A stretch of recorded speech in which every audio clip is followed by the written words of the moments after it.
Also, the government should bear all, if not, also the government should bear all of the oil drilling, whether it be land or sea. The well does most of the work, and on a rig, one specialized team of employees should be enough. Mind you, that we all should benefit from this government income, if not directly, with a tax burden. Plus, look at all the problems private drilling companies could give.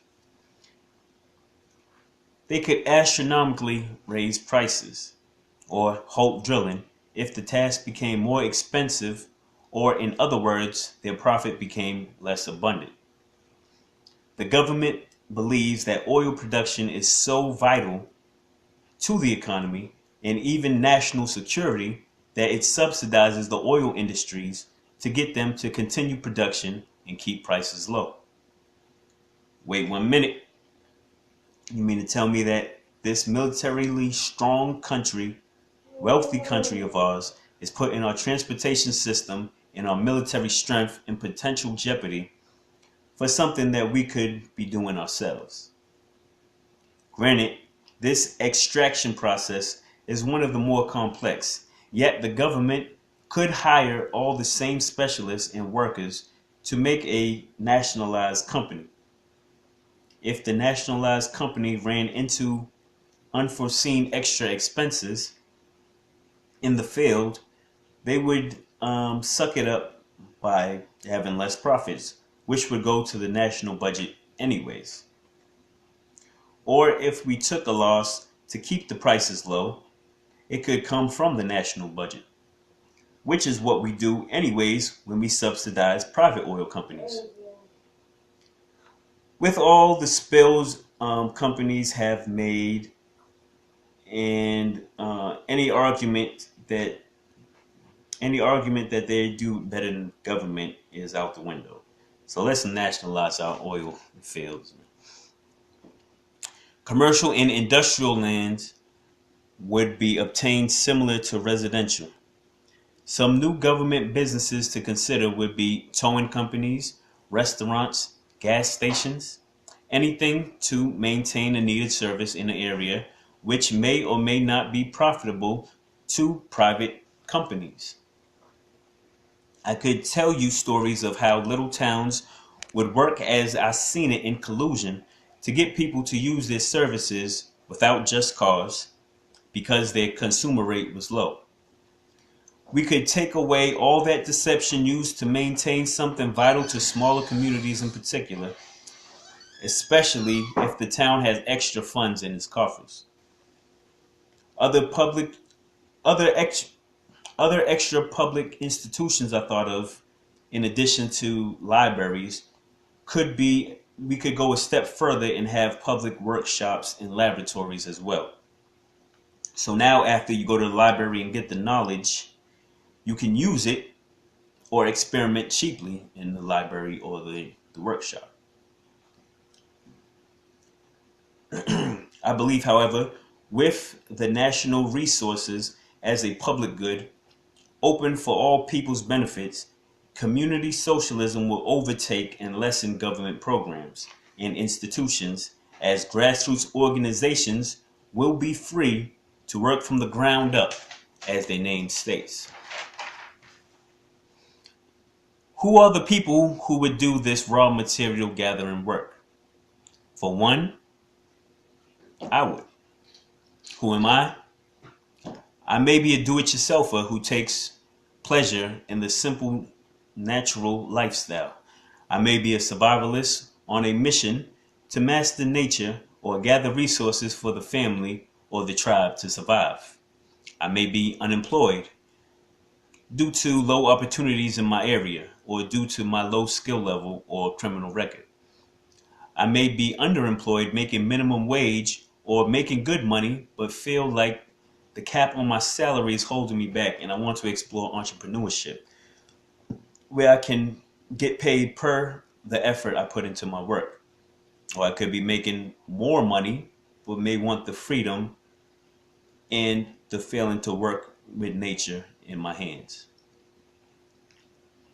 I may be an inventor who wants to gather raw materials for experiments or to make products, or an artisan, craftsman who wants to cut costs.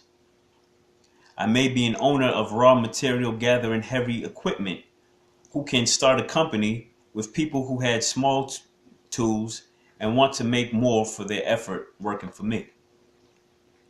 I may be part of a community organization or a socialist camp who doesn't rely mainly on donations of funds, but of the volunteers' work efforts to meet its mission and lifestyle needs. Bottom line is, whoever we are declaring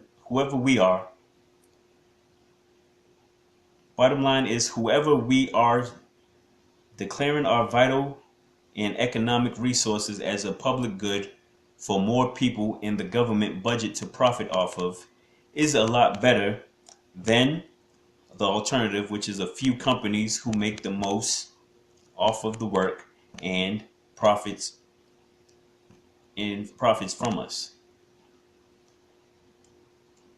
Once we realize our right, then maybe we can get it right, at least on the economic level. Because the only true way for us to be fair and to have equal opportunity is if we all start off with the same access to the things around us that we use to make everything physical we have. And we build from that. We all have the same time, but not the same abilities. Our resources, we all have the same time, but not the same abilities or resources in our given areas. That makes it evident that we must work cohesively for us to prosper. And with everyone free to work as they see fit, we can put our efforts to what we value. In order for us to live this out, we would have to take the candy from the big babies, all the big mining companies, all the big oil companies, maybe even some private ranches. As we seen with the Bundy Ranch standoff, it may not go so well. Although I was proud of them for defending their property from the feds. But what I am advocating is not in all cases to necessarily kick the property owners off, but to allow us to be the property owners included with them. Although in most cases you should have a right to secure your food needs for your people and livestock as in private farms and ranches, you don't have a right to secure financial profits for your company, and especially the future revenue of your company at the exclusion of and expense of others who may want such work now, or a nation who may need those resources. We have to share, if only for one reason: it belongs to all of us. We all have a right to receive from the earth, if just for being put here and dependent on it. Never should money determine who gets to have a right and who doesn't. We definitely need to get that straight in natural and property rights, as well as in the criminal justice system.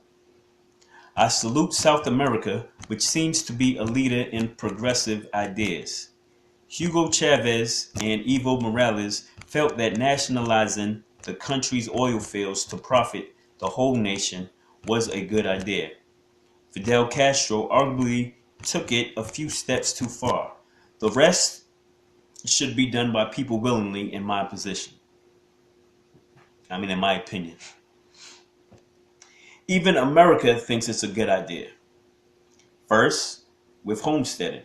After seeing big plantations take over the industry, giving free land to all farmers, then later realizing private owners were profiting off of the resources on the land, we passed the FLPMA in 1976 to distinguish and declare the preservation and use of public lands.